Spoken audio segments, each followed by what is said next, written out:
How can I leave it? మీరొక్కరే ఏం చేయగలరు చెప్పండి.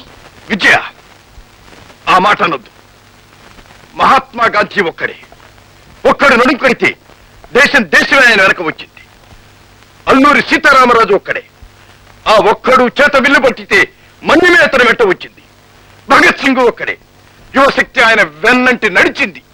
నిజమే, కానీ ఆ రోజులు వేరు. ఆ రోజుల్లో మనుషుల్లో ఉన్న ఉత్సాహం వేరు, ఉద్రేకం వేరు, ఉద్వేగం వేరు. కానీ ఇప్పుడు మనుషులు పక్కింట్లో హత్య జరుగుతుంటే తనింట్లో దుప్పటి ముసుగేసుకుని పడుకునే మనస్తత్వం, మన కళ్ళ ముందే ఒకరిని కొడుతూ ఉంటే మనకెందుకుని తప్పించుకునే మనస్తత్వం. నేను ఒప్పుకోను. నడుంగట్టే మనుషులుంటే పిలికిలి బిగించే మనుషులుంటారు. ముందడుగు వేసే మనుషులుంటే ముందుకు దుక్కే యువకులుంటారు. ఈ అన్యాయాన్ని ప్రతిఘటించే వరకు నేను నిద్రపోను. ఈ మొత్తం సంవత్సరంలో నీ అంత అదృష్టవంతుడు మరొక లేడయ్యా. పంచదార కూడా చప్పరం చేశావు, ఇన్సూరెన్స్ దిగమింగేసావు, ఏ కేసు లేకుండా. నిదానంగా అంటావేంటి పనుజీ? అగ్ని సాక్షిగా పెద్ద అదృష్టవంతుడు అయిపోయాడు మన రాజనాల. మరి తీయండి దక్షిణ. అయ్యా ఇదిగోండి 1,00,000 రూపాయలు. నాకు కాదండి, స్వామీజీకి సమర్పించండి.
అంత కళ్ళు మూసుకుపోయి కారు ఫుట్పాత్ మీద ఎలా నడిపావు? ఎలాగో ఎక్కించారు స్వామీజీ, మీరే కాపాడాలి, లేకపోతే ప్రాణాలు పోతాయి. మేము హెల్ప్ చేయగలమని నీకెవరు చెప్పారయ్యా? బంగారు జురికమ్మ కలిసి కదండి, మీరే రక్షించారట, ఆయన చెప్పాడండి. సరే, సాయం సంగతి చెప్పాడు, మరి దక్షిణలో గట్రా ఉంటాయి, వాటి సంగతి కూడా చెప్పాడు. చెప్పాడండి, ఎంతైనా పర్వాలేదండి. పర్వాలేదు కదా, ఉండు.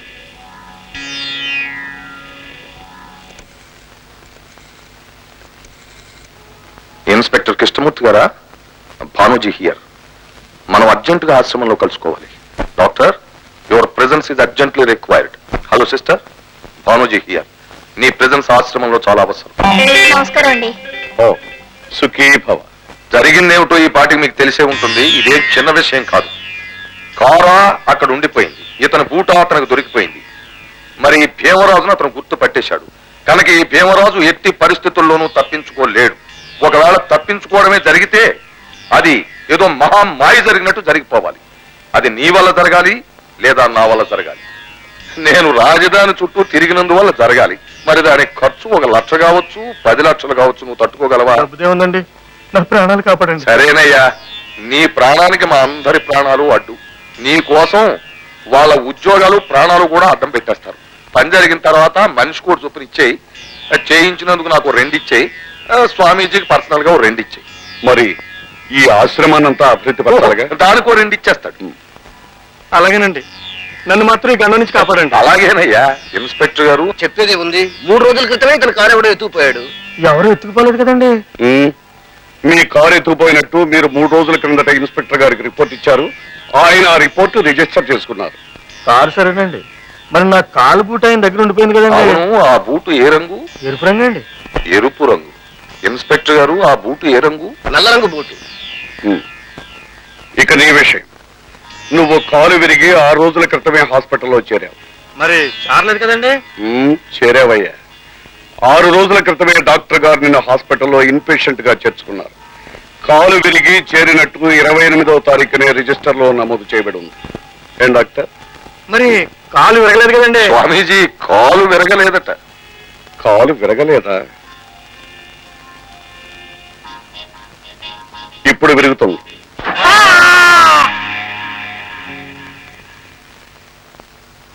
ఈ నెల 2వ తేదీ రాత్రి మీరు తాగి పక్కన అమ్మాయిని పెట్టుకుని కారు డ్రైవ్ చేసుకుంటూ వచ్చి నేతాజీ రోడ్లో 5గురు చావుకు మీరు కారణమైనట్టు మీ మీద అభియోగం. దీనికి మీరేమంటారు? ఏమంటాను, కలికాలు అనుకుంటాను, ఏడుస్తూ కూర్చుంటాను. మీరు అడిగే నాటికి 4 రోజుల ముందు నుంచి గాంధీ హాస్పిటల్లో ఉన్నానండి. హాస్పిటల్లో ఉన్నవాడిని కారు డ్రైవ్ చేయడం ఏంటి, యాక్సిడెంట్ చేయడం ఏంటండి? ఏ హాస్పిటల్లో ఉంటే మాత్రం ఎందుకు వెళ్ళకూడదు?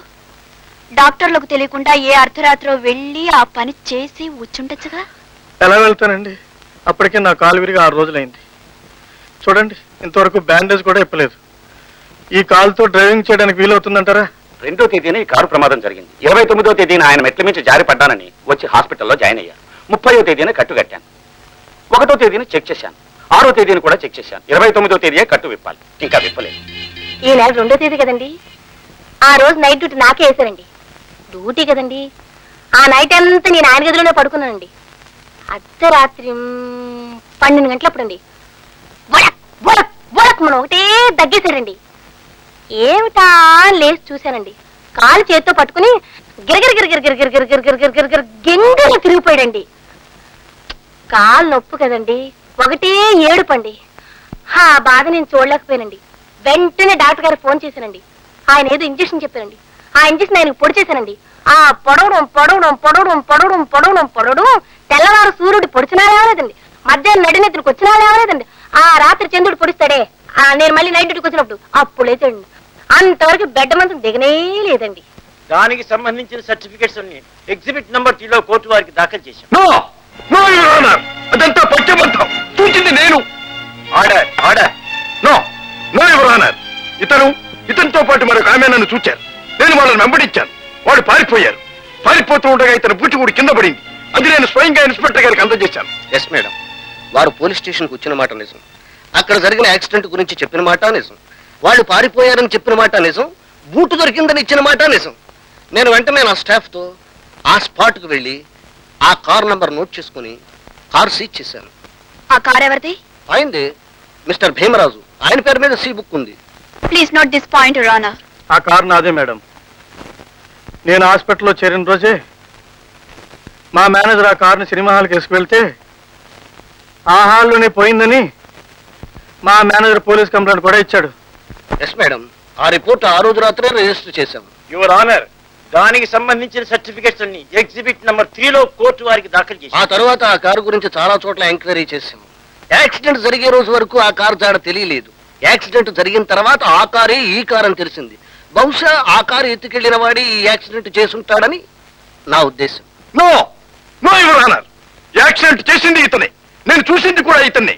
నేను పట్టుకోవాలనుకునేది కూడా ఇతన్ని. ఆ బూటు ఆధారంగా అతన్ని పట్టుకోవాలని కోర్టు వారిని కోరుతున్నాను. మిస్టర్ చక్రధర్, ఇదేనా మీరు ఇన్స్పెక్టర్ గారికి ఇచ్చిన boot? No no your honour, నేను ఇచ్చింది ఈ బూటు కాదు, ఎర్ర బూటు. అది వారు తీసుకొచ్చి ఇచ్చిన బూటే. ఆ బూటు రంగు కూడా రిజిస్టర్లో నోట్ చేశాను. ఆ ఉద్రేకంలో, ఆ చీకట్లో అది ఎరుపో నలుపో పాపం వారు చూసుండకపోవచ్చు. ఇన్స్పెక్టర్, ఎరుపో నలుపో తెలియంది నాకు కాదు, మీకు. నిజం చెప్పు, నిజం చెప్పు. Mister Chakradhar, this is court.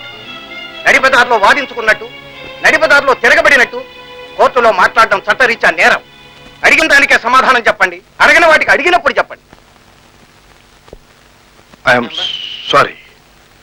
వాదోపవాదాలు విన్న తర్వాత మహావీర చక్ర బిరుదు తీసుకున్న మేజర్ చక్రధర్ కేవలం గతంలో భీమరాజు అనబడే వ్యక్తి మీద ఉన్న పగతో, ఒకసారి తను ఇల్లు కట్టుకోవడానికి సిమెంట్ అడిగితే ఇవ్వనన్నాడనే కక్షతో ఆ పాత కక్షని గుర్తుపెట్టుకుని ప్రభుత్వం మహావీర చక్ర బిరుదు ఇచ్చింది కదా, తను ఏం చెప్పినా ఏం చేసినా ప్రభుత్వం నమ్ముతుందనే అహంభావంతో ఈ కేసును నమోదు చేసినట్టుగా కోర్టు వారు నమ్ముతున్నారు.